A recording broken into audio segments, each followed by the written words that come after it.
Sir Paksiw. Oh, problema mo?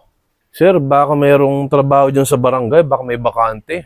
Baka pwede mo naman ako ipasok. Kailangan na kailangan ko lang talaga, sir. Kasi nakatambay lang ako eh. Dog catcher, gusto mo? May bakante pa ata dun eh. Tatanong ko kay Kagawad, gusto mo? Ay, negative ako dyan, sir. Kasi takot ako sa aso. Natrauma ako dyan, sir. Kasi kinagat ako niyan dati eh. Dito sa pao. Ah, okay. Sweeper, tuwing umaga, gusto mo? Nagsisimula yun sa madaling araw, di ba, sir?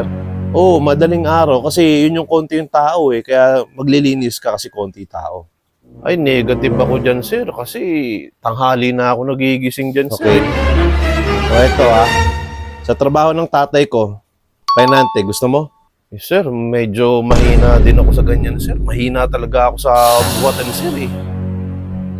Doon sa kumpanya ng tropa ko, construction, kaya mo? Mahina talaga ako dyan, sir, sa mga buhatan na yan. Talagang mahina ang katawan ko, lalo na sa mga ganyan, palitada-palitada na yan. Sige na, sir, kahit ano lang dyan, na ibang trabaho, kahit ano na. Talagang gagawin ko na talaga, kailangan talaga ng pera, eh.